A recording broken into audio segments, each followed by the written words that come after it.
Bismillahirrahmanirrahim. Assalamualaikum warahmatullahi wabarakatuh. Alhamdulillah wassalatu wassalamu ala Rasulillah wa ala alihi wa ashabihi wa man ittaba hudah, amma ba'd. Masih keutamaan surah Al-Falaq dan An-Nas, ya, keutamaan surah Al-Falaq dan An-Nas. Surah Al-Falaq dan An-Nas ini adalah doa yang paling manjur, ya, paling diandalkan untuk menangkal gangguan-gangguan, khususnya makhluk halus, makhluk yang enggak kelihatan, yaitu setan dan jin-jin yang nakal, yang jahat. Tapi juga di antaranya juga yang kelihatan, manusia-manusia yang jahat yang bekerja sama dengan jin atau makhluk Allah mana saja, dari manusia atau hewan-hewan yang beracun yang mengganggu. Maka membaca surah Al-Falaq dan An-Nas merupakan perlindungan, karena dia telah memohon kepada Allah, berlindung kepada Allah atas segala kejahatan-kejahatan yang ada.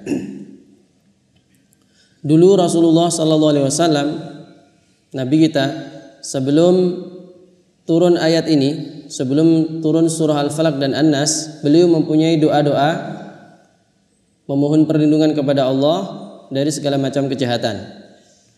Ketika turun surah Al-Falaq dan An-Nas, maka beliau mencukupkan diri atau meringkas dengan membaca ini saja. Jadi kalau pengen secara ringkas, maka cukup membaca Al-Falaq dan An-Nas, ya. Kalau ingin meringkas doa perlindungan, maka teringkas dalam surah Al-Falaq dan An-Nas, ya. Sebagaimana hadis yang berasal dari Abi Sa'id Al-Khudri, ya. Kita baca hadisnya, ya. Qala al-Imam An-Nawawi rahimahullah taala, wa an Abi Sa'idin Al-Khudri radhiyallahu anhu qala kana Rasulullah sallallahu alaihi wasallam yata'awwadhu minal janni wa 'ainil insani hatta nazalatil mu'awwidhatani falamma nazalata akhadha bihima wa taraka ma siwahuma, rawahu Tirmidzi wa qala haditsun hasan. Jadi diriwayatkan dari Abu Sa'id, wa Nabi Sa'id Al-Khudri radhiyallahu anhu qala kana Rasulullah sallallahu alaihi wasallam yata'awwadhu minal janni wa 'ainil insani hatta nazalatil mu'awwidhatani falamma nazalata akhadha bihima wa taraka ma siwahuma, rawahu Tirmidzi wa qala haditsun hasan. Jadi dari Abi Sa'id Al-Khudri, sahabat Nabi namanya Abu Sa'id Al-Khudri. Abu Sa'id Al-Khudri ini juga terkenal dengan peruqyah.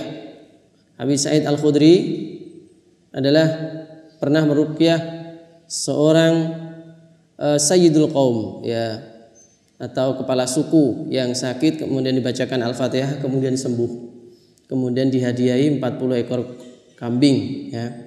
Itu Abu Sa'id Al-Khudri. Abu Sa'id Al-Khudri meriwayatkan bahwasanya Rasulullah sallallahu alaihi wasallam, kana Rasulullah sallallahu alaihi wasallam yata'awwadhu minal janni.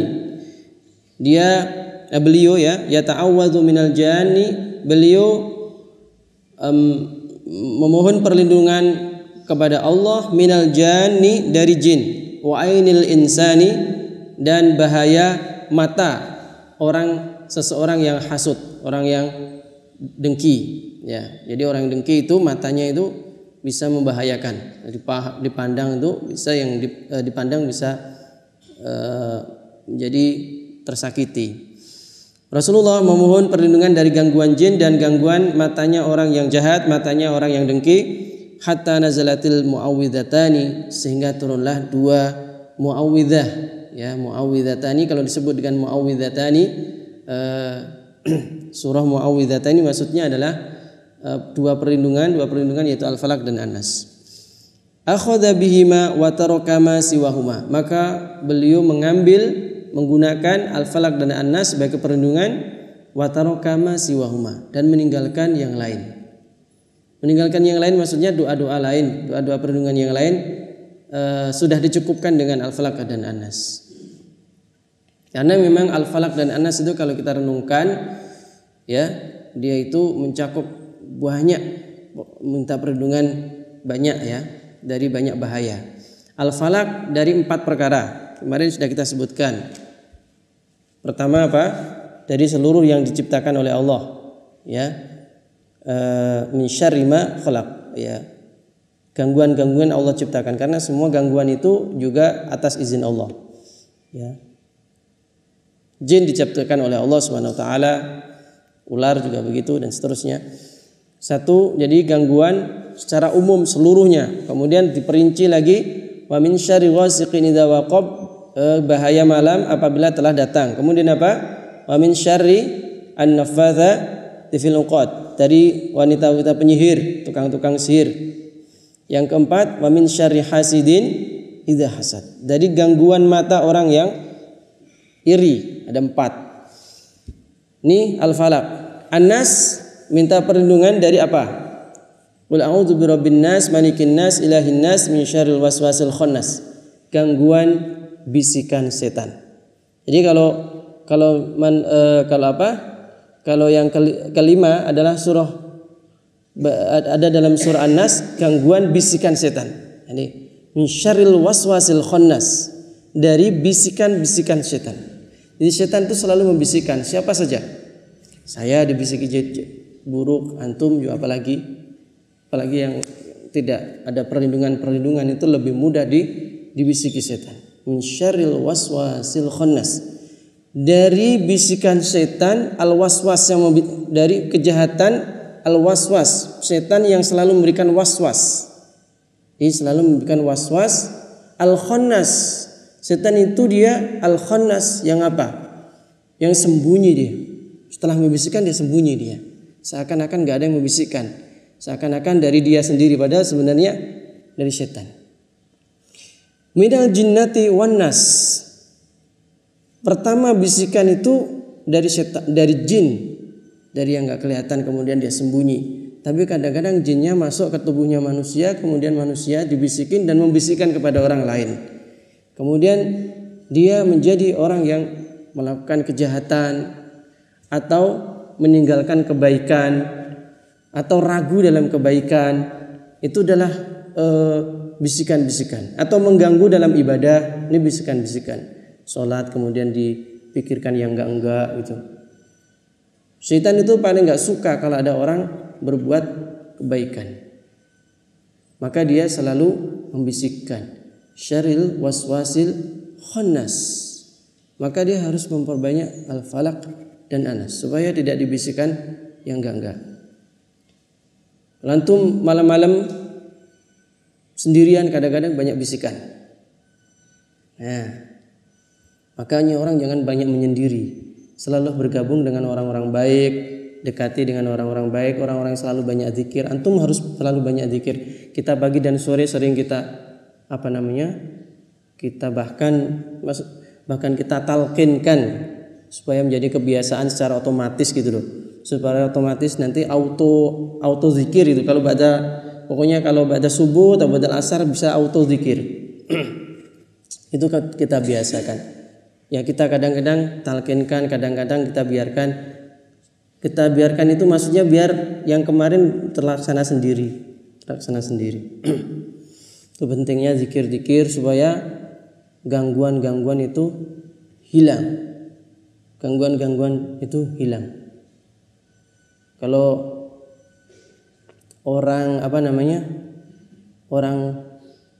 berkeluarga dibisik-bisiki supaya nggak suka pada suaminya, nggak suka kepada istrinya, atau suudzon. Nanti endingnya adalah yufarriqu bainal mar'i wa zawji. Akhirnya yang laki-laki kalau perempuannya suruh minta cerai dan seterusnya. Kalau laki-lakinya cerai saja nanti gitu. Nanti cari lagi. Nah, gitu kan. Sekarang gitu. Dikira mudah cari lagi. Sombong dia. Saya kan orang hebat. Kita cari 4 juga bisa deh. Rata renteng gitu. Enggak bisa kayak gitu.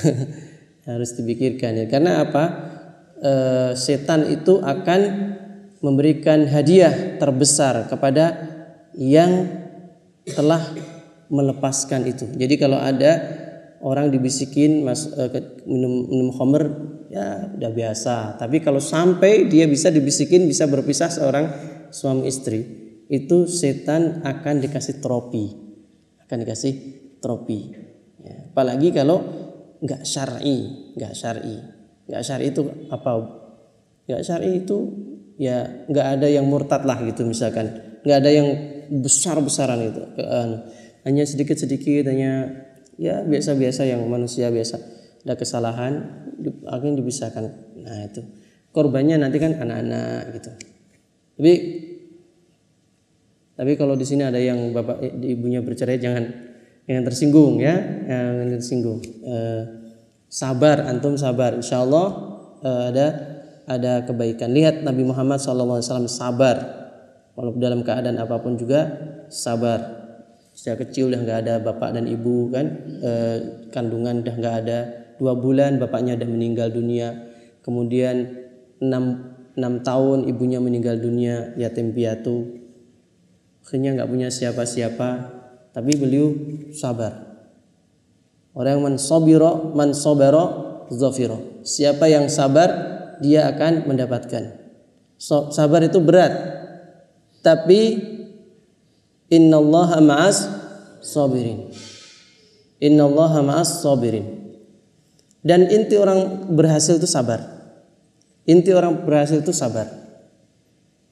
Berhasil di dunia maupun berhasil di akhirat. Berhasil di akhirat adalah surga, sabar. Ulaika yujzaunal ghurfata bima sabaru. Mereka mendapatkan yujzaunal ghurfata, dibalas dengan ghurfah, dengan surga. Bima sabaru, dengan kesabaran mereka. Malaikat memberikan penghargaan kepada orang yang masuk surga dengan apa? Dengan kata-kata salamun alaikum bima sabartum. Karena kalian sabar. Antum juga sama, kalau menuntut ilmu yang sabar. Jangan mengikuti hawa nafsu terus. Hawa nafsu bahaya.